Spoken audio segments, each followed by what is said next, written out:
Kita akan membahas DHF. DHF itu sekarang sudah tidak memakai guidelines yang 2004, tapi memakai guidelines WHO yang 2011. Tapi IDAI juga sudah membuat modifikasi dari yang berdasarkan pada DHF WHO 2011. Nanti kita bahas satu-satu. Sekarang ini yang saya pakai dari WHO 2011 untuk menegakkan kriteria untuk menegakkan diagnosa DHF itu menggunakan dua kriteria klinis dan dua kriteria laboratorius. Salah satu kriteria klinisnya adalah dua dari salah satu dari tanda shock, hepatomegali, hematologi manifest seperti tourniquet test positif, petechi, ekimosis purpura, kemudian epistaxis, kemudian fevernya bersifat akut ya, dengan tinggi, dengan berkelanjutan, biasanya berlangsung selama 2-7 hari. Kriteria laboratoriumnya adalah salah satu dari trombositopenia atau hemokonsentrasi, di mana hematokrit di atas 20%, meningkat 20%, bukan di atas 20%, tapi meningkat 20%. Kenapa terjadi hemokonsentrasi? Karena demam denggi merupakan penyakit yang patofisiologinya adalah pertambahan permeabilitas dari pembuluh darah. Ketika permeabilitas pembuluh darah bertambah, maka air akan keluar dari intravaskular ke interstisial. Hal ini yang menyebabkan terjadinya peningkatan hematokrit. Ingat, hematokrit itu adalah perbandingan antara eritrosit dibandingkan dengan plasma. Jadi hematokrit tinggi karena jumlah plasma di dalam intravaskular berkurang.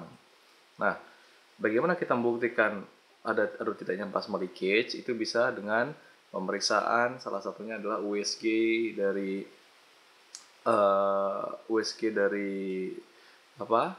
ductus coledochus, itu bisa nampak CT ataupun pemeriksaan X-ray tapi secara right lateral decubitus untuk melihat efusi pleura, karena efusi pleura itu selalu timbul di kanan dulu. Ya, kemudian grading DHF gimana? Mungkin ini tidak berubah dari yang 2004. Ada 1, 2, 3, 4. Yang grade 1 itu adalah ditandai dengan demam, dengan manifestasi perdarahan dan plasma leakage ya. Kemudian disertai dengan trombositopenia dan peningkatan hematokrit di atas 20%. Biasanya itu kalau dalam pemeriksaan lab itu hematokritnya sudah sampai 42% pada anak itu meningkat.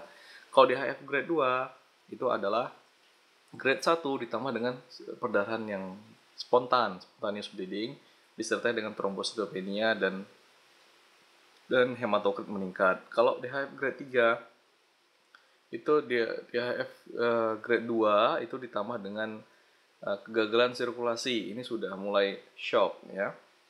Disertai dengan trombositopenia dan peningkatan hematokrit. Kalau DHF grade 4 itu sudah profound shock serta dengan trombositopenia dan peningkatan hematokrit. Tapi hati-hati, pada DHF grade 4 hematokrit bisa turun, ini karena sudah adanya bleeding ya.